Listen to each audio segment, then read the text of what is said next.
ಬೆಂಗಳೂರಿನಲ್ಲಿ ಯಶ್ ತಾಯಿಯಿಂದ ಕಾಂಪೌಂಡ್ ಕಿರೇಕ್ ಮುಂದುವರಿತಾ ಇದೆ. ಒಂದೇ ನಿವೇಶನ ಎರಡೆರಡು ಜನರಿಗೆ ಖಾತೆ ಈ ಸ್ವತ್ತನ್ನು ಮಾಡಿಕೊಡಲಾಗಿದೆ. ಸೈಟ್ ತಮ್ಮದೇ ಅನ್ನೋ ದಾಖಲೆಯನ್ನ ತೋರಿಸ್ತಾ ಇದ್ದಾರೆ ಯಶ್ ತಾಯಿ. 1982ರಿಂದ ಇರುವಂತಹ ದಾಖಲೆಗಳನ್ನ ಪುಷ್ಪ ಅವರು ನೀಡ್ತಾ ಇದ್ದಾರೆ. ಎಲ್ಲಾ ದಾಖಲೆ ನೋಡಿಯೇ ನಮ್ಮ ವಕೀಲರು ಈ ಸೈಟ್ ಅನ್ನ ಖರೀದಿ ಮಾಡಿದ್ದಾರೆ ಅಂತ ಹೇಳ್ತಾ ಇದ್ದಾರೆ ಪುಷ್ಪ ಅವರು. 44 ವರ್ಷದಿಂದ ಇಲ್ಲದೇ ಇರುವಂತಹ ಲಕ್ಷ್ಮಮ್ಮ ಈಗ ಸಡನ್ ಆಗಿ ದಿಢೀರ್ ಅಂತ ಬಂದಿದ್ಯಾಕೆ?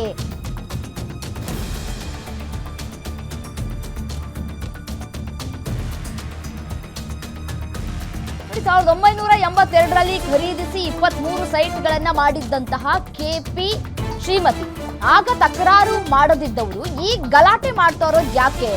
ಇದೆಲ್ಲ ಯಶ್ ಹೆಸರನ್ನ ಹಾಳು ಮಾಡೋದಕ್ಕೆ ಮಾಡ್ತಾ ಇರುವಂತಹ ಷಡ್ಯಂತ್ರ ಅಂತ ಪುಷ್ಪ ಅವರು ಹೇಳ್ತಾ ಇದ್ದಾರೆ. ಸಬ್ ರಿಜಿಸ್ಟ್ರಾರ್ ಕಚೇರಿಯಲ್ಲೇ ಮೋಸ ಆಗಿದ್ಯಾ ಅಂತ ಕೇಳ್ತಾ ಇದ್ದಾರೆ ಯಶ್ ಅವರ ತಾಯಿ. ಒಂದು ಸೈಟ್ಗೆ ಎರಡೆರಡು ದಾಖಲೆಗಳನ್ನ ನೀಡಲಾಗಿದೆ. ಹಾಸನ ಮಹಾನಗರ ಪಾಲಿಕೆ ವ್ಯಾಪ್ತಿಯ ವಿದ್ಯಾನಗರದಲ್ಲಿರುವಂತಹ ಈ ಒಂದು ಸೈಟ್, ಈ ಕಡೆ ಅವರು ಬಿಡೋ ಹಾಗಿಲ್ಲ, ಈ ಕಡೆ ಇವರು ಬಿಡೋ ಹಾಗಿಲ್ಲ. 1982ರಿಂದ ಏನು ದಾಖಲೆ ಇತ್ತೋ ಆ ದಾಖಲೆಯನ್ನ ನೀಡ್ತಾ ಇದ್ದಾರೆ ಪುಷ್ಪ ಅವರು.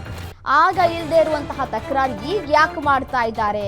ಯಶ್ ಅವರ ಹೆಸರನ್ನ ಕೆಡಿಸಬೇಕು ಅಂತ ಹೇಳಿ ಕೆಲವರು ಹುನ್ನಾರವನ್ನ ನಡೆಸ್ತಾ ಇದ್ದಾರೆ ಅನ್ನುವಂತಹ ಮಾತುಗಳನ್ನು ಆಡ್ತಾ ಇದ್ದಾರೆ. ರಿಜಿಸ್ಟ್ರಾರ್ ಕಚೇರಿಯಲ್ಲಿ ಈ ಒಂದು ಸೈಟ್ ಅನ್ನ ಹೇಗೆ ರಿಜಿಸ್ಟರ್ ಮಾಡಿದ್ರು ಅನ್ನುವಂತಹ ಪ್ರಶ್ನೆ, ಖಾತೆ ಹೇಗೆ ಮಾಡಿದ್ರು ಅನ್ನುವಂತಹ ಪ್ರಶ್ನೆ.